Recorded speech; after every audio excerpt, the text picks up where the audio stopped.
All right, hey guys, what's going on? My name's Chris Jaquez, and this is Your Best Life Defined. How you doing this morning? Are you rocking it yet? Did you wake up energized? Because no matter what you have to do today, there's a point when you get to do something like really cool, something that makes you go, yeah. I hope so. That's my goal. My goal is to, wake up every day and share some idea with you that brings you closer to more of that.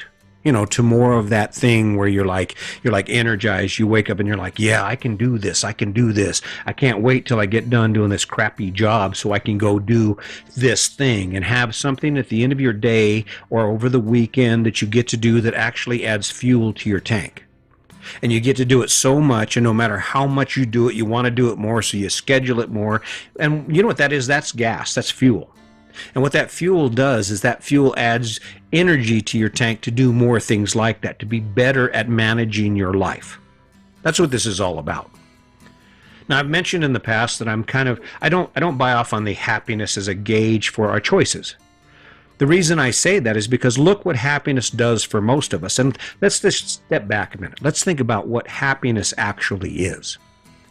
Happiness isn't a thing, a tangible thing. Happiness is an emotional response. It's an emotional response to external or internal stimulus, right? This makes me happy, doing that makes me happy. The problem is that there are things we do that make us happy that will destroy our life. I'll be the first to admit it. Think about it.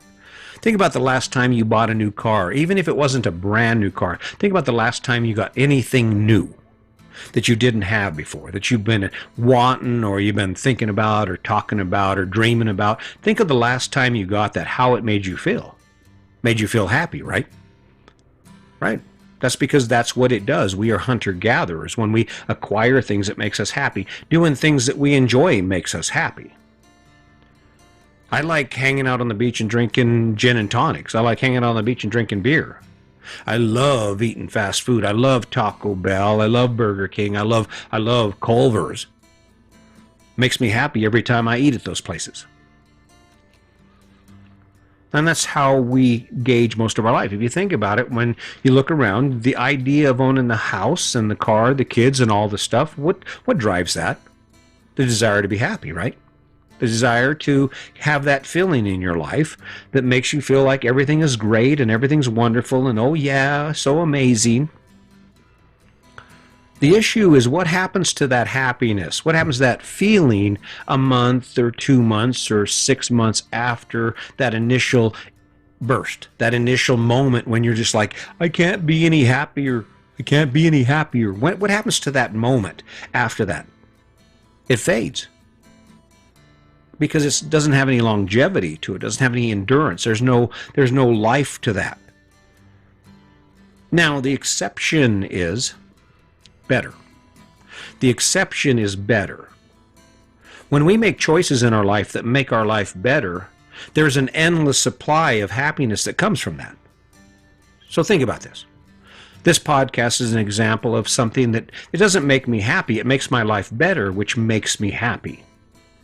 See, let me just tell you where I'm going with all of this, the podcast and the videos. Here's how it goes. From everything I have read by some really successful people in the world, the more you give, the more you get.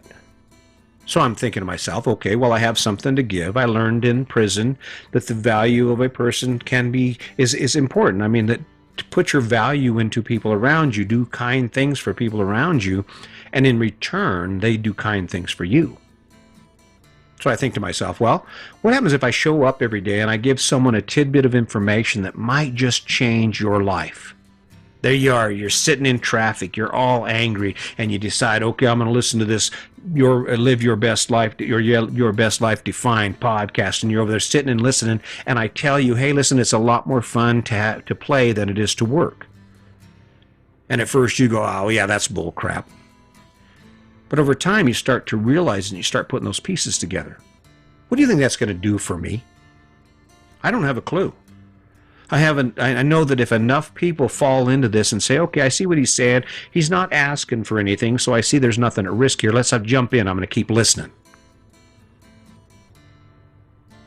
To hear from you, to see my listenership grow, to see the number of people who do downloads and the number of people who stream my podcast since I started, that makes me happy. It gives me a sense of accomplishment, and it puts energy in my tank. So it makes my life better. Because that energy that I have in my tank, because I got the win today, I get the win by feeling good about this podcast, which I don't know if you noticed, but I do. I feel real good about it. I feel okay. I feel like I'm supposed to be here. With that fuel, I'm going to do something else. Like I am going to get my workout in, which I already did, but I'm not going to miss a workout because that fuels that. Because I like the idea. I like the feeling of doing what makes my life better. And being in good physical shape and feeling good about myself and about how I look and being strong, so that in the god-awful event that COVID-19 knocks on my door, it's going to have its hands full. I remember I used to say in prison, I would say, you know what, guys, because I'm not a very big guy. I'm only like 5'6", about 185 pounds when I'm not overeating and not paying attention to my game, right? But I'd tell them, listen, I'm a lot easier to catch than I am to let go. I got short legs, and I look like a cartoon character when I sprint because my legs just don't go that fast. They're just little short legs. I'm not really that fast of a guy. But it makes my life better to be in the position that I'm in because, like I said, if something ugly happens, I'll be there. I'll be ready for it. I'll be ready to do what needs to be done to survive it. That makes my life better. And it makes me happy. Compare that with just the idea of happiness itself as a gauge for what you do. How many things in your life right now did you buy that made you happy that you're no longer using, no longer touching, no longer paying attention to? Hopefully it's not your partner. Hopefully it's not the person you love. But that happens too. Got together because you guys were excited and energized, didn't really know too much about each other, hadn't really spent much time listening to books or learning anything about relationships or how they work and how to make them better. And now you are just grinding it out, two people, two strangers in the same house, in the same room, going through the motions called life. Laying there in bed at night wondering what the hell happened, wondering how you got yourself into this mess. That's what happiness does. You know how you get out of it? You choose better. You look at the relationship and you think to yourself, okay, this is where I am right now. What can I do to make it better? Because once your relationship gets better, guess what? You get happy. That's the outcome. That is what's discharged from someone who is putting every effort they can into living their best life. They get happiness and it lasts. Oh, this makes me happy. I find pride in that. I find joy in this. Yes, I'm living my dream, right? That relationship thing, what can you do to make it better? Go back and listen to some of them. Go back and listen to some of my podcasts. It's not a secret. You do things that make that other person feel valued. You do things that make that other person feel like you appreciate who they are and having them in your life. I've said it before. You want to be sexy? Do dishes. Want to be sexy? Run the vacuum cleaner. You want to be sexy? Fold laundry. Want to be sexy? Load the dirty clothes in the laundry. Clean the house. I'll tell you what, man, that works. And it makes things better. And what happens when things get better? Happiness is discharged. Your partner's happy, they wake up energized, they start viewing you in a different light, they start looking at your positives instead of your negatives. Wrap that all up in a little bit of kindness, and guess what you get? You get an excellent recipe for success. You get an excellent opportunity to take your life from where it is right now to where you want it to be. So the point in this is this. Forget about it trying to be happy. Start picking better. What would make your life better from the standpoint of your relationship or your finances or your job? Instead of walking in angry every day, hating what you do, make it better. Walk in every day with the idea that no matter what you face, you're going to overcome it and you're going to accomplish it. You're going to be the best you can be at it simply because it's training for life. It's training for you to look at those other things that you do in your life and asking yourself, why do I do them and how can I make it better? If you're drinking too much, if you're overweight, whatever the issue is, make it better. Don't do what makes you happy, because happy is the result of doing what makes your life better. That makes sense to you? Happiness is fleeting. Happiness lasts a moment, a minute, a day, a week. I know guys who bought brand new truck. Guy buy a brand new truck and pull up, say, "Oh, don't be bringing no soda in my truck." All happy because he got that truck until he gets the plates, the bill for the plates, and that first payment, and then he realizes it's going to cost him $1,600 to put those big ass tires he bought it with back on it when they wear out. Not that happy. Not that happy. And the issue of better, got that $700 a month payment, got those $2,000 tags. Imagine how much better his life would have been had he just bought something a little cheaper. He could have used that money to do stuff that's really important, like go fishing, play golf, go vacation, go to Hawaii, take a cruise, buy a swimming pool, do anything, buy that bass boat he always wanted, or maybe just clean the bass boat that's up in the backyard, clean that bad boy up and take it back out on the lake. That would have made his life better. Because things that make your life better discharge happiness. Are they easy? Is it easy? No. Not even close to being easy. It's never easy. But what you're doing now isn't easy either. What you're doing now isn't, you're not waking up in the morning going, "Yeah, my life's so easy, I just roll like this." That's why I'm not listening to Chris Hawkes and his best life defined bull crap. Because my life is so good. No, the issue here is you are not going to escape struggle.